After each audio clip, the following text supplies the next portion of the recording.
Coucou les Duclivistes, j'espère que vous allez bien. Aujourd'hui je vous retrouve pour une nouvelle randonnée qui va de Rouffach jusqu'à Turckheim. Et il ne s'agit autre que de la troisième étape de ce que j'appelle la traversée des vignes, qui fait à peu près 150 km environ. Et cette étape, elle fait 20 km pour 400 mètres de dénivelé. Et aujourd'hui je pars de Rouffach donc jusqu'à Turckheim. Mais avant de commencer la randonnée, je voulais vous présenter justement l'église qui s'appelle l'église Notre-Dame de l'Assomption de Rouffach, avant de faire environ 7 à 8 heures de marche. Et donc je vous souhaite donc d'apprécier la vidéo, la liker et la partager.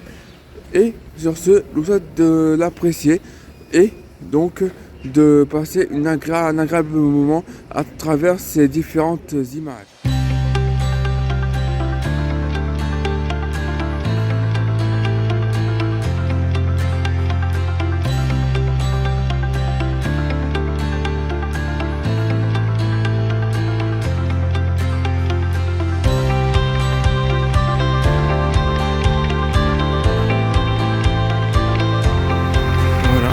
C'est un peu élevé par rapport à Rouffach, mais bon, malheureusement pour ce point de vue, on est dans la brume. Donc prochaine étape, Pfaffenheim.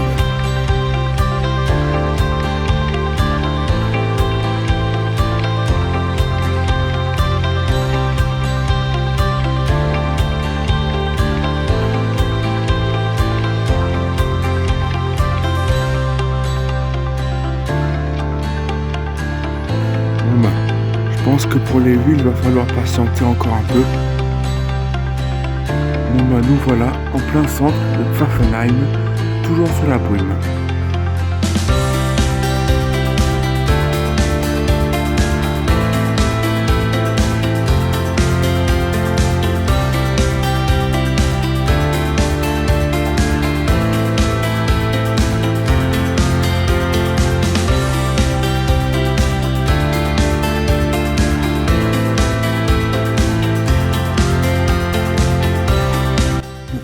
Voilà l'église Saint-Martin de Pfaffenheim, dont la partie la plus ancienne date du XIIe siècle, et plus particulièrement le chœur.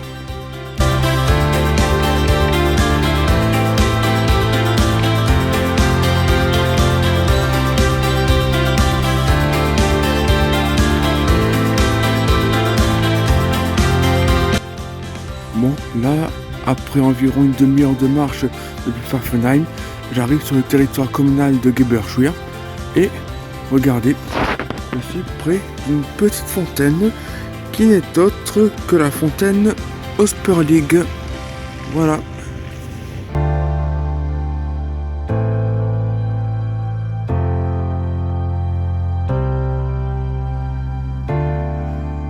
Nous voilà arrivés à l'église de Geberschwir.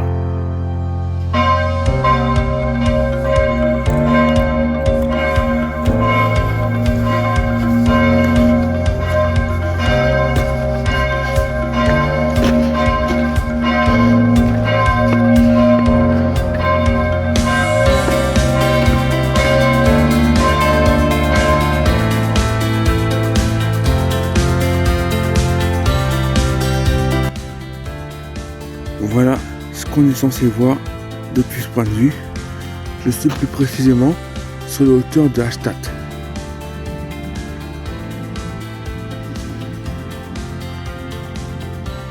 Ça y est, nous sommes arrivés devant l'église Saint-Philippe et Jacques de Böhmerschwir.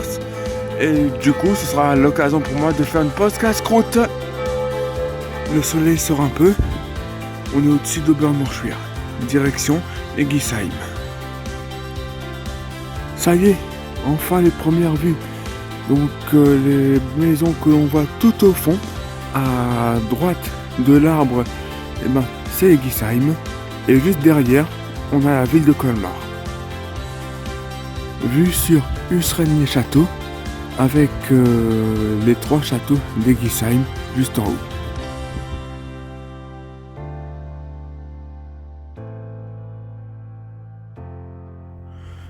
Et je vous présente le dernier col entre guillemets que l'on va passer avant la descente finale à Turckheim. Je pense qu'on y sera dans à peu près 1 à 1 heure et demie en marchant bien. Nous sommes désormais à Egisheim J'y suis venu il y a quelques semaines désormais pour le marché de Noël et je me rappelle de cet endroit où c'était bondé de monde, mais vraiment bondé, pour prendre en photo cette maison très jolie, assez étroite et c'est ce qui fait son charme. Donc je voulais absolument vous la montrer cette fois-ci en dehors des marchés de Noël et de la période de Noël de façon générale.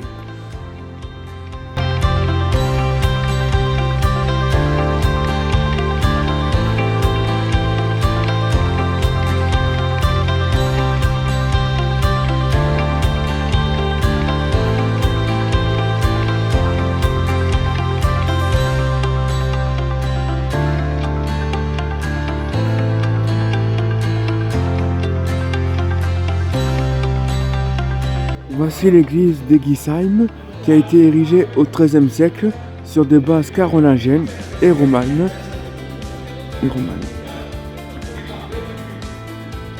On devine le Königsbourg tout en face. Ça y est, on approche du début de la montée qui fait à peu près 180 mètres de dénivelé jusqu'au col qui est marqué là-haut par un arbre solitaire. Alors là, nous sommes désormais devant des vestiges d'occupation romaine et ce qu'il reste justement d'un gîte ainsi que d'un site d'observation. Puisqu'effectivement, ce sont les Romains qui ont implanté la culture de la vigne en Alsace.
Et voilà, Turkheim, on y sera dans quelques minutes. Alors les amis, il est pour moi de faire un bilan de cette randonnée. J'ai mis au total environ 8 heures depuis la gare de Rouffach. Donc il y a beaucoup à voir, donc n'hésitez pas à compter plus de temps, surtout au niveau des villages qui sont très jolis et typiques des villages alsaciens et que je recommande mais vraiment à 1000%. Voilà, il n'y a pas de mot à dire, c'est tellement joli, c'est très joli, c'est très typique. Donc du coup je pense que vous allez aimer ces villages alsaciens. La difficulté, il n'y en a pas spécialement vraiment, hormis justement pour la dernière côte, mais c'est tout. Donc j'espère que vous avez aimé cette vidéo et je vous dis à bientôt pour une nouvelle étape qui ira justement de Turkheim jusqu'à les Beaux Filets. Allez, au revoir.